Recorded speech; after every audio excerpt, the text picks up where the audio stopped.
Hello everybody, welcome back to my new vlog. तो जैसे कि आप सब लोगों को पता है कि हम लोग केरला गए हुए थे। तो एक हफ्ते के बाद, हफ्ते के क्या 10-15 दिन के बाद मेरे हस्बैंड को क्रेविंग हो रही थी आलू के परांठे खाने की। तो बस मैं यही बना रही हूँ, क्योंकि हमारा हमेशा यही रहता है कि बाहर जाते हैं ना हम लोग, तो हमारा परांठे तो बीच में रहते ही है, क्योंकि परांठे हमें बहुत पसंद है। और ये बस वही बना रही हूँ मैं। और निर्वैर का तो एक अलग ही चलता रहता है, उसको नमकीन खाने का मन हो रहा था, तो मैंने सोचा बाहर का देने से अच्छा घर पे ही कुछ मखाने वगैरह पड़े हुए थे, वही रोस्ट करके मैंने इसको दिए हैं। और बाई चांस उसको पसंद भी आ गया है और बहुत खुश होके उसने खाए हैं।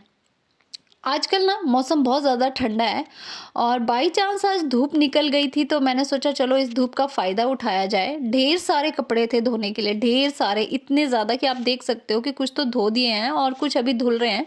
और दूसरे कमरे में एक और मशीन लगी थी, वहाँ पे भी कपड़े धुल रहे थे। उसके बावजूद भी कुछ कपड़े रह ही गए थे। तो नेक्स्ट डे ना हमने क्या डिसाइड किया था कि पहले दिन सारे कपड़े वपड़े धो के मैं अगले दिन जाऊंगी मार्केट। अगले दिन मतलब ये जो नेक्स्ट डे आया है उस दिन मैं मार्केट जाऊंगी। और मुझे कुछ ग्रॉसरी शॉप करना था, शॉपिंग करनी थी, ग्रॉसरी शॉपिंग। और ये जो आप देख रहे हो कुछ कुछ पूजा का सामान, ये मेरी सासू मॉम लेके आए हैं। वो 14-15 दिनों के लिए तीर्थ स्थल पे गए थे, वहीं से ये लेके आए हैं। और ये डमरू भी उन्होंने ही निर्वैर को दिया है। तो आप देखो मैं कितनी सारी सब्जियों की शॉपिंग करके लेके आई हूँ। और ये ना मैं निर्वैर को कुछ ड्राइड स्ट्रॉबेरीज दे रही हूँ, क्योंकि उसने ना मार्केट में ज़िद करी थी स्ट्रॉबेरी खाने की। अब मैं उसको स्ट्रॉबेरी देती नहीं हूँ और ना ही ग्रेप्स देती हूँ, क्योंकि उसका गला वाला ख़राब रहता है, तो उसकी वजह से कुछ ज़्यादा ही परेशानियाँ हो जाती है। तो मैंने अब उसकी ज़िद पूरी करनी थी, तो मैं उसके लिए ड्राइड स्ट्रॉबेरी ली है। और आप देख रहे होंगे कि मैं कितनी सारी सब्जियाँ लेके आई हूँ। राशन मेरा इस बारी बहुत ज़्यादा कम है, क्योंकि मैं पिछली बार जो लेके आई थी वही मेरा अभी बचा हुआ है। सब्जियां मैं इसलिए ज़्यादा लेके आई हूँ क्योंकि बाहर मौसम थोड़ा ऐसा ही चल रहा है, तो बार बार जाया नहीं जाएगा, इसीलिए मैं खूब सारी लेके आई हूँ। और वैसे तो हमारी सोसाइटी में भी सब्जी वाला आ जाता है, बट क्या है कि सब्जी उतनी ज़्यादा फ्रेश भी नहीं मिलती और महंगी भी मिलती है, इसीलिए मैंने मौके का फ़ायदा उठाया कि गई हूँ तो ले ही आऊँ। The next day. तो मौसम का हाल आप देख ही रहे हो। आप देख सकते हो कितना ज़्यादा मौसम ख़राब है। ख़राब क्या, धुंध देख सकते हो आप, ये सुबह-सुबह का व्यू है। आप देखो कितनी ज़्यादा धुंध यहाँ पे पड़ी हुई है। और नॉर्मली हमारे घर के आगे कुछ खेत हैं जो दिखाई देते हैं बहुत अच्छे से, और आगे का व्यू भी बहुत अच्छा आता है। बट आज आप देखो कि कितनी ज़्यादा धुंध पड़ी हुई है कि कुछ भी नज़र नहीं आ रहा है। इस बार फिर भी मौसम थोड़ा ठीक लगा मुझे। पिछली बार तो आप हिसाब लगा लो पूरा महीना भर ऐसे ही देखने को मिलता था और दिन में फिर भी धूप आ जाती है। पिछली बार तो सुबह से लेकर शाम तक यही हाल रहता था। चलो जो भी है, अब जीना तो है ही है। चलो मज़ाक भी साथ-साथ में चलते रहना चाहिए। तो आज मैं ब्रेकफ़ास्ट में बनाने जा रही हूँ ज्वार की रोटी। अब आप सोचोगे ये ज्वार की रोटी तो नहीं लग रही है। एक्चुअली ना मेरे हस्बैंड को ज्वार की रोटी बिल्कुल पसंद नहीं है, क्योंकि वो थोड़ा अलग-सा टेस्ट देती है और बनने में भी कुछ ज़्यादा ख़ास नहीं बनती है। तो सारी चीज़ों को ध्यान में रखते हुए ये सारी चीज़ें मैंने कट कर ली है, जैसे कि प्याज, हरा धनिया, मेथी और मूली। और इसमें ही मैं कुछ मसाले मिला के गूँध दूँगी आटे को। और मसाले के नाम पे मैंने इसमें नमक और गरम मसाला मीन्स सब्ज़ी मसाला मैं यूज़ करती हूँ, यही सारी चीज़ें डाली है। तो बस अभी यहाँ पे इसको एक लिफ़ाफ़े की हेल्प से मैं इसको इस तरह से बना दूँगी। इसको इसलिए ऐसे बनाते हैं क्योंकि ये हाथ से अच्छी तरह से बिलती नहीं है और टूट जाती है। नॉर्मली भी अगर आप इसको बनाओगे, मतलब बिना किसी चीज़ को मिक्स किए बनाओगे तो भी नहीं बनेगी, तो भी इसे ऐसे ही बनाना पड़ता है। तो बस यहाँ देख सकते हो आप कि यही ट्रिक मैं मक्की की रोटी के लिए भी अपनाती हूँ। उसे भी मैं ऐसे ही बनाती हूँ और बहुत ईज़ी प्रोसेस होता है और जल्दी बन जाती है। और आप देखो कितना सारा चीज़ें इसमें हरी-भरी सी ये बनी है और बहुत ज़्यादा टेस्टी भी थी खाने के लिए। तो आप ये ट्रिक से बनाओगे ना तो कभी भी आपकी रोटी टूटेगी नहीं और बहुत अच्छी भी बनेगी। साथ-साथ चाय भी बन रही है हमारी। तो ये कुछ घर का हाल हो रखा है आजकल हमारा। तो मैंने क्या किया था ना, गर्मियों के कपड़े जो थे वो सारे बेड बॉक्स में डाल दिए हैं और थोड़ी साफ़-सफ़ाई कर रही हूँ मैं साफ़-सफ़ाई कर रही हूँ। और हस्बैंड ने बोला कि तुम ऐसे करो, तुम घर को देख लो, तब तक के लिए मैं खाना बना देता हूँ। तो मुझे तो इतनी ज़्यादा भूख नहीं थी, उनका मन कर रहा था मक्की की रोटी खाने का, क्योंकि उनको ज्वार की रोटी इतनी ज़्यादा पसंद नहीं आई थी। तो बस अब वो अपने लिए मक्की की रोटी बना रहे हैं। मेरे हस्बैंड को ना एक वाउचर मिला था, मुझे नहीं पता उनको ये वाउचर कहाँ से मिला था, 500 रुपीज़ का। तो मेरे हस्बैंड ने मुझे पूछा कि तुम्हें अगर कुछ कराना है तो तुम करा सकती हो। तो बस मैं एक छोटे से सैलून में जा रही हूँ। छोटा क्या, मुझे ये ठीक लगता है, मतलब यहाँ की जो सर्विसेज है मुझे पसंद है। तो मैं यहाँ पे आज हेयर स्पा कराने के लिए जा रही हूँ। तो मेरा ये था कि मैं इस तरह से जाऊँगी कि और वीडियो शूट करूँगी, बट वहाँ जाके मेरी बोलती बंद होगी क्योंकि बहुत सारे लोग आ रखे थे वहाँ पे। तो मुझे थोड़ा शर्म सा भी फ़ील हुआ कि लोग बोलेंगे ये कैसे बन के रह रही है, आज के टाइम में भी ऐसे टोपी-वोपी पहन के आई है। बट क्या करें, ठंड है, ठंड से बचना तो पड़ता ही है। फ़ैशन अब अलग जगह और अपनी सेहत अपनी जगह। तो आप देख सकते हो मैं एन्जॉय कर रही हूँ अपने हेयर स्पा को, और मेरे हस्बैंड मेरा मज़ाक उड़ा रहे थे कि देखो क्या बन के बैठी है तुम्हारी मम्मी, निर्वैर को बता रहे थे। तो ये प्रोसेस मेरा मैक्सिमम 1 घंटे का था और अच्छे से इन्होंने मुझे हेड मसाज किया है, जिसका मुझे बहुत ज़्यादा ज़रूरत थी। क्योंकि मेरे को ना कभी-कभी ऐसा लगता है कि मेरे सिर की जो नसें हैं बेसिकली वो थोड़ी पेन करने लग जाती है, तो इससे मुझे फ़ायदा भी हुआ और एक अच्छा डिसीज़न था मेरा हेयर स्पा लेने का। मैं बाल-वाल तो कटवाने नहीं थे, तो मैंने सोचा चलो हेयर स्पा ही ले लेते हैं, और 500 रुपीज़ में मेरा ये हो गया था। और वापसी जाते हुए मुझे याद नहीं रहा, मैंने दोबारा कैप पहन ली, तो मेरे हस्बैंड कह रहे हैं अब इतना सब कुछ कराया है तो थोड़ा-सा तो दिखा दे। तो मैं उनको कह रही थी कि यार पहले ही बोल देते आप मुझे, अब तो मैंने ख़राब ही कर दिए अपने बाल। The next day. Good morning everyone, कैसे हैं आप सब लोग? आई होप आप सब लोग अच्छे होंगे और मज़े से सर्दियों को एंजॉय कर रहे होंगे मूंगफली और गचक के साथ।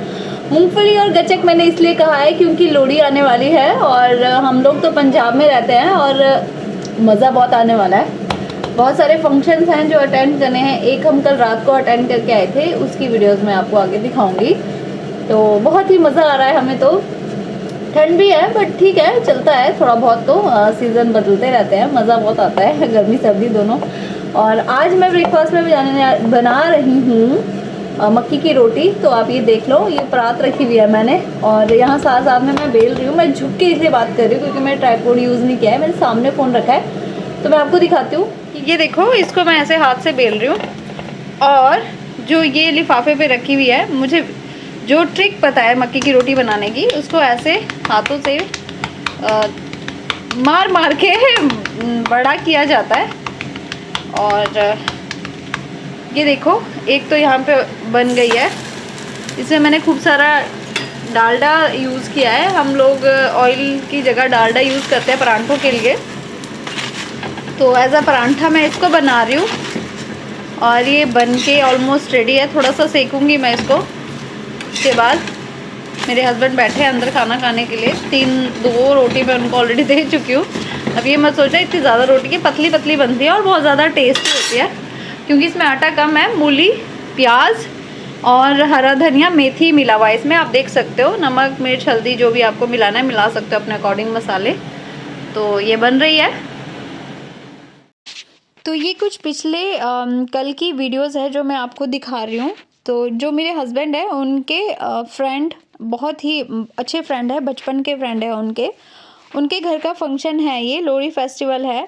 और आपको तो पता ही है कि लोहड़ी पंजाब का फेस्टिवल है और बहुत धूमधाम से मनाया जाता है। तो ये सेलिब्रेशन इन्होंने इसलिए रखा था क्योंकि उनके घर में 2 बच्चे थे, जैसे कि एक मेरे हस्बैंड के फ्रेंड का बेटा और उस जो मेरे हस्बैंड के फ्रेंड है उनके भाई का बेटा, दोनों की पहली लोहड़ी थी। तो उसी का ही ये फंक्शन आज रखा गया था। तो ये उनके लिए बहुत ज़्यादा इम्पॉर्टेंट एक डे माना जाता है। तो उसी का सेलिब्रेशन किया हुआ है आज ये, और हम लोगों को भी इनवाइट किया गया था।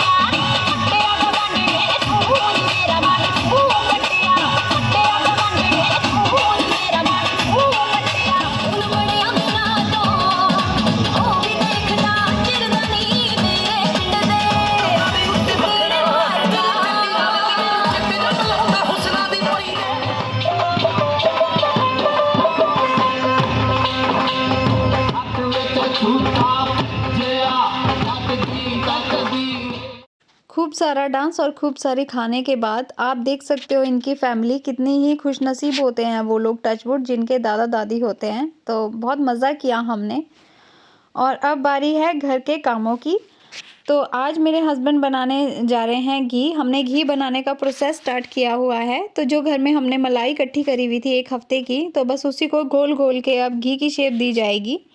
घी की शेप पहले ये मक्खन बनेगा। और निर्वैर ना आज मेरे से फरमाइश कर रहा है डोनट बनाने की। अब डोनट बनाना मुझे आता नहीं है, आपने देखा ही था, पहले भी मैंने ट्राई किया था और यहाँ पे मुझे वॉइस ओवर करना पड़ा क्योंकि निर्वैर ने कार्टून्स चला रखे थे और जिसकी वजह से मुझे प्रॉब्लम हो सकती थी, इसलिए मैंने सोचा वॉइस ओवर कर लेती हूँ। तो आपको जो मैंने लास्ट वीडियो दिखाई थी कि कितनी ज़्यादा धुंध थी, उसके बाद आप देखो कि कितना ज़्यादा क्लियर मौसम हो गया है। रात भर बारिश भी हुई है और बारिश के बाद ना मौसम हमेशा साफ़ हो जाता है। तो मैं अब यही आशा करती हूँ कि धूप रहे और फिर से वही धूप वाले दिन हमारे वापस आ जाए, क्योंकि ठंड बहुत ज़्यादा ही हो गया है अब। तो आप देख सकते हो कि कितना सुंदर व्यू आ रहा है हमारे घर के सामने का। और अब निर्वैर ने फरमाइश की थी तो उसकी फरमाइश तो पूरी करनी ही थी। तो अब मैंने क्या किया है, डोनट बनाना तो आता नहीं है, ब्रेड स्लाइस लिए हैं और किसी ना किसी तरीके से तो मैंने इनको कट किया है। बहुत मुश्किल था ये कट करना, तो एक गिलास सा मैंने लिया है, इसी से ही मैंने इसको राउंड शेप दिया है। अब ये सेंटर पार्ट करने के लिए मैंने एक ढक्कन लिया है बॉटल का, एक तो कुछ मेरे पास जूस की बॉटल पड़ी थी, उसी का ढक्कन लेके मैंने इसको सेंटर से राउंड शेप में कट किया है, ताकि निर्वैर को ऐसा ना लगे कि डोनट नहीं है, कुछ और ही है। क्योंकि आजकल के बच्चों को बेवकूफ़ बनाना बहुत ज़्यादा मुश्किल हो गया है। और मेरे हस्बैंड तो कह रहे थे कि रोटी लेके उसको ऐसे बना दे, तो मैं कहा अगर उसे पता चल गया तो वो नहीं खाएगा और परेशान अलग से ज़्यादा करेगा। तो ये सारी चीज़ें जब मैं देखती हूँ और मैं अपने बारे में सोचती हूँ कि हम लोगों का बचपन कैसा गया था, तो मैं आपको सच बताऊँ हमें तो ये डोनट के बारे में कुछ पता नहीं था और कभी ऐसी ज़िद भी हमने अपने पेरेंट्स से नहीं की। तो हमारा क्या रहता था, अगर दाल भी ब्रेकफास्ट में बनी हो तो वो भी चुपचाप खानी पड़ती थी, क्योंकि मम्मी का गुस्सा तो आप सभी को पता होता है कि पहले के टाइम में हम लोग इतनी ज़्यादा ज़िद्दें नहीं कर सकते थे अपने पेरेंट्स के साथ।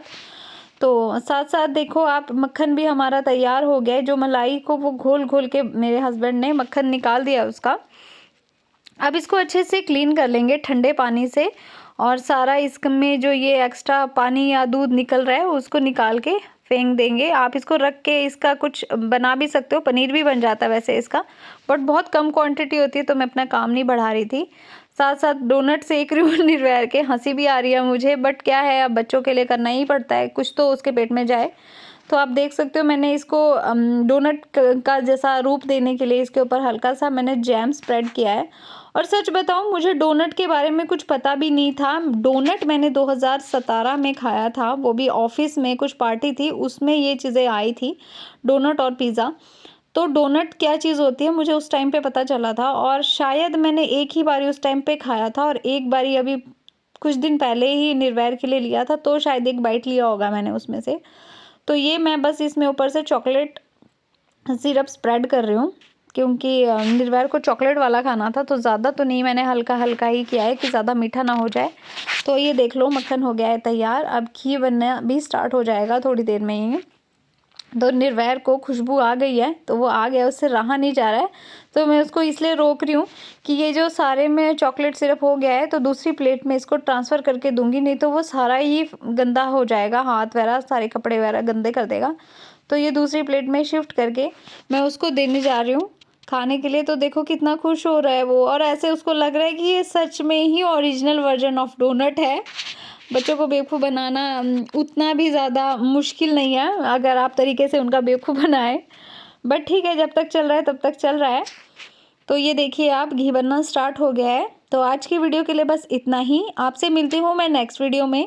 प्लीज़ मेरी वीडियोज़ को लाइक करें, शेयर करें, कमेंट करें और चैनल को सब्सक्राइब करना ना भूलें। और कमेंट करके प्लीज़ मुझे बताइए कि मुझे अपनी वीडियोस में क्या-क्या चेंजेस करने चाहिए और क्या-क्या चीज़ें जो है वो आपको अच्छी लगती है। तो मिलती हूँ आपसे नेक्स्ट व्लॉग में, तब तक के लिए bye bye, take care, happy Lohri.